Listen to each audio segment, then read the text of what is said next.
Hey guys, I'm here at GDC. I am with Matt and Nick Coombe from Get Set Games, makers of Mega Run, Mega Jump, other Mega games. Or no, those are just those Mega games, Jump right? 2. Mega Jump 2, okay. Monsters Inc. Run with Disney Pixar. Oh yeah, Monsters Inc. Run is awesome. Okay, so you're familiar with them, familiar with their games. This one, I would say, is a little bit different from those. Yeah, that's right. We've been really happy with how our Mega games have done so far, and we've got a lot of great downloads and made a lot of players pretty happy. But we'd also like to diversify a bit and explore a few other areas, some other kinds of games. And so we've got a new IP here, a new character set, and Cool. So our new game's called Battlecasters. Battlecasters, and it's kind of top-down dungeon crawler type game, yeah? That's right. It's a top-down dungeon crawling adventure game. It's also combines elements of twin-stick shooters and elements of card battle games as well. So more of the card collection side of card battle games. Cool. Okay, well, let's jump into it. And this is an early build, so there's no sound or anything. So that's right. So this is still sort of pre-alpha. It's not going to be coming out for another couple of months. So there's still a lot of work to be in there. So hopefully people watching this will be a bit patient if anything doesn't work. Just imagine epic noises and dungeony stuff. Okay, so this is your basic character screen. We call this the hub. Okay. This is where you have your character. We'll have character selection as well. You can choose who you'd like to play as. We have an XP-based system, so you can build up your character the more you play. And you can also upgrade your character using loot that you collect in the dungeon to upgrade your character. Cool. The other system we have is cards. When you're down in the dungeon, you'll be finding classic treasure chests.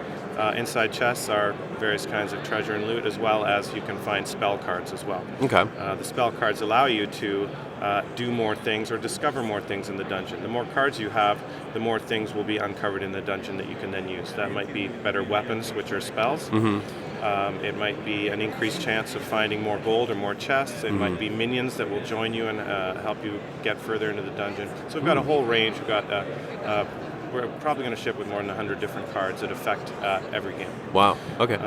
So the general idea isn't to have all the cards active at one time. You'll have a set of cards, and at the beginning of the game, it'll randomly shuffle and give you a set of cards that are active for that round. So every time you play, depending on which cards are active, will change the game a bit. You can also then collect more cards to then also fuse the cards to make them more powerful, so that you can then level up your cards as well as your character. Cool. If we have a quick look at the battle cards. So here we've got a few cards already. These are some of the weapon cards. And these can be upgraded and leveled up as well, making weapons more powerful. So these are just some of the cards. Obviously, I haven't played the game too much so far, so I haven't collected that many cards, but there are many other cards that will also affect the environment. Okay. You can also choose to collect some gems during the game. So some of the chests and some of the loot you'll find are gems. You can use gems to then buy card packs as well. Nice. So you can summon cards, open the card pack. Ooh, rip it open. I like that. Rip it open, yeah. We've all been there. We've all bought those card packs in the store. And then you can look at each card. So I just got a legendary treasure pack, so that's going to increase the chance of treasure chest spawning inside the dungeon. Okay. I got another one. So I'll be able to fuse that card. Oh, another one. Wow. There we go. Okay, there's a different one. Okay, here's a more rare card. This is Explosive Executioner. So this gives a chance of enemies that I kill in the environment will actually explode and take out other enemies around them. That sounds nice. So I got 3 cards that were the same. In the final game, you'll be able to fuse those together. So if you get 2 of the same card, you can fuse them together, and that increases the stat on that card. Okay. Okay, we'll go back out to the main hub screen, and from here we can then start our quest. It's already given me a random loadout of weapons there. I can choose to spend some of the gold I found inside of the dungeon to shuffle those cards and change my loadout. But I think this is pretty good. It's giving me a couple of weapons, so it increases my chances of finding those special weapons inside the game, and also an increased chance of getting gold chests. So we're just loading up the dungeon now. It's generating the dungeon. Okay, so this is our one of our chapters. So this is the Skull Keep. It's chapter 1 of the game. I've already unlocked one of our shortcuts. So each level of the dungeon has a shortcut. So the first opening is the floor 1 of the dungeon. As I go deeper, I can then unlock shortcuts. So I've also got floor 3 unlocked, but I've yet to unlock the 5th floor unlock and the 7th floor. So once you pass level 5, you'll be able to restart a new game from level 5 on if you want. That's exactly right. Cool. So we don't have to always start from the beginning. You actually can get deeper. So there's a progression to the game. We'll go chapter by chapter, and also the dungeons will change. The enemies you find in there will change. The kind of cards you can find will also change. Sweet. So as you finish a chapter and unlock the doors there, that unlocks the final chapter door, boss fight. Then you go into the next chapter, unlock all kinds of new content, new environments. Nice. I'll go in here. Probably a little bit more going on rather than the tutorial level. So here's one of our classic enemies. So these guys are some skeletal archers, so I'll try and avoid them.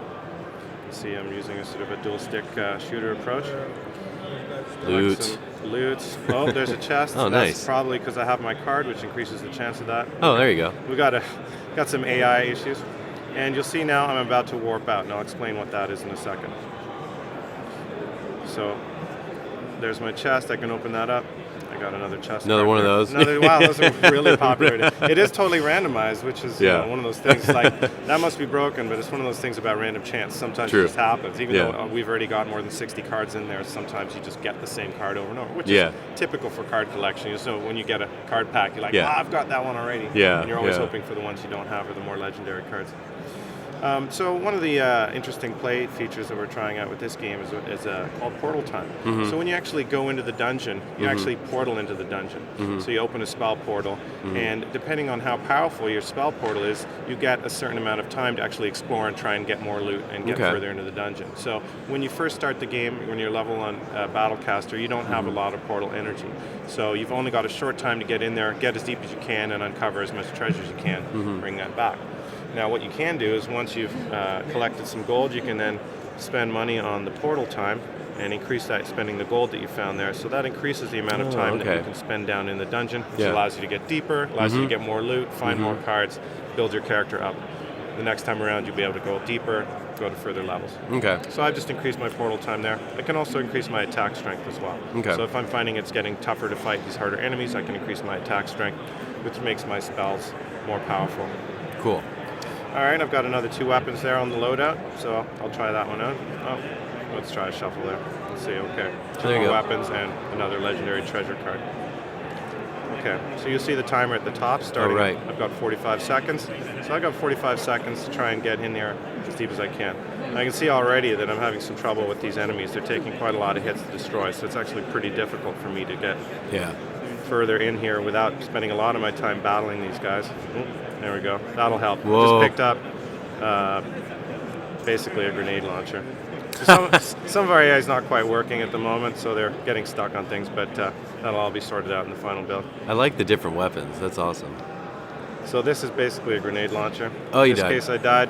We're experimenting with reviving, so you can collect the gems in the game. If you want to use them to continue your time down in the dungeon to get further, you can do that. So it's a reasonably quick cycle. I just unlocked a new card there. That's a good card. And this card actually increases the amount of time I can spend down in the dungeon. So it increases chances of picking up extra portal time while I'm down there. So I can actually extend the game while I'm playing it.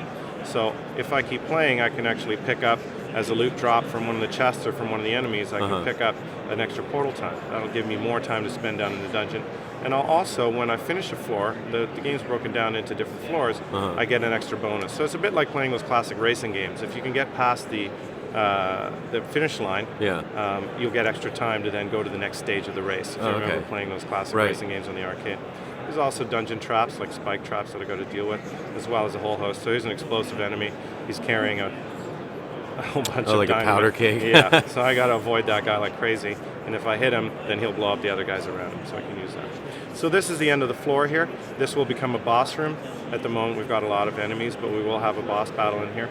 Once you defeat the boss, if you don't run out of time, then you'll be able to go into the next floor and open up the next shortcut. But you leveled up, that's nice. Yeah, that's leveled up, and I've also got enough money to increase my attack. So I'm actually doubling my attack strength there. So now that when I'm in here, should be able to hit the enemies with half of the number of attacks to destroy them.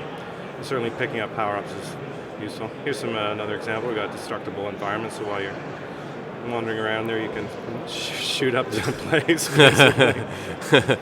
All right, I got a triple shot weapon here. So what about the heart system? I see you started with just 1 heart. Is that something you also would upgrade? That's right. That's part of our card system. Oh, I just got the shotgun, the boom shot, so it's more powerful. I can get over there and take on some of these enemies here. Whoa, yeah, that thing's awesome. Yeah, and with a huge knockback too, so it really takes these guys out. 8 seconds, 7, 6, 5. Oh, man. You're not going to have time? Oh, the stairwell's just behind these guys. There it is. So close. Not quite enough. I like that there's a timer element. That's pretty cool. That's kind of interesting. It basically forces you to really go fast. It puts pressure on the player. You got to decide, am I going to spend my time to get loot, to try and find, because there's treasure chests hidden throughout the dungeon, there's secret rooms, there's special rooms with treasure in them. If you can find them, then that'll really help you build up. So you could spend your time looking for loot, trying to get as much treasure, or it's like, screw it, I'm really going to try and make a run for the exit and try and get that shortcut so I can open up the next area. So you sort of go back and forth between those two. Okay, so I ran through it this time, really made a run for it. Okay, so you got some time. Now I'm in the final room here. And you can just bounce on these guys. I'm just going to get out of there. Cool. So there, I made it through. Okay, you beat the floor. Nice. And so we get rewarded with some extra time, a little bit of gold, and also we got a little mini game here where you can choose which chest you want to open up and see what kind of treasure you got. Okay, wicked. So I got an extra additional 10 seconds. So I've just added 30 more seconds so I can now make an even longer run into the dungeon. Trying to avoid these guys. I'd really like to get a power up right now, which would help me, because these guys are getting more and more difficult. Every time you complete a floor, it gets tougher. Okay, here we go. We got the buzzsaw. Buzz blade. That thing's awesome. So that's kind of like a boomerang effect, and sort of buzzes the guys on the way out and on the way back. So that's a lot more powerful. And these guys, these power-ups hit a lot harder than the regular weapon. So you do have a default spell, and so you can always attack whenever you don't have a power-up. But these guys definitely make life a lot easier, as you can see. You can just buzz through those guys. Got a high score. Still got 10 seconds, and I made it through the next floor. Oh, you made it. Okay, so cool. I got another 20 seconds, which allows us. This is a pretty epic run right now. I'm actually making it through to each floor and getting these power-ups. So let's see if that's enough. So I just got an extra heart there. So that's giving me an extra heart for that bonus. So now I'm starting this level with some extra heart, some extra time, and shotgun. Oh, I picked up 2 weapons right now. So this is the machine gun, basically. It's called the Pain Spitter. So this fires really fast, auto fire. That reminds me, we've got a couple of different systems in here. People will be seeing a button on the left-hand side. So basically, this system right now is using our auto fire. So it auto aims and auto shoots. It's a bit more casual, but we'll also have an option for more hardcore players who like dual stick to aim and shoot at whatever they want. Oh, that's cool. So I just portaled out. I ran out of time. That was a pretty big run. That was a good run, yeah. Got a high score. Got a whole bunch of coins. Leveled up to level 3. Didn't get any extra cards that time, but that's the thing about cards. They're relatively rare, so you really, it's exciting when you get one, and it can uncover all kinds of really cool new features inside the dungeon. You've got exploding barrels, cool magic bombs that you can get, and a whole bunch of other features that are on the way. Okay. So that's the basics of it. That's the basic game look. Good overview there, and it's off to a good start, I would say. And so you think there's another couple months before you release, or? Yeah, we're aiming to have something pretty much near completion towards the end of April. End of April? Exactly when it's going to launch, I couldn't tell you right now. We're not quite sure. It depends on how well things have gone in the next few weeks. We're working really hard to make this game built out as much as we can, providing as much content for players. So the dungeon is extensive. There's many more enemies that haven't been seen in the demo. So this is the early stage with just a skeleton enemies, but there's lots of different enemy types: goblins and lizard men and boss tanks and slimes and all kinds of crazy stuff that we've got. Sounds good. That's already in the game, but not in the early levels. So once you get later on, you get to uncover a lot of cool stuff. Cool. Well, that's Battlecasters. I'm looking forward to it, and we'll be keeping an eye on it over the next couple months. Let you know when it comes out. Thanks a lot, Matt. Thank you.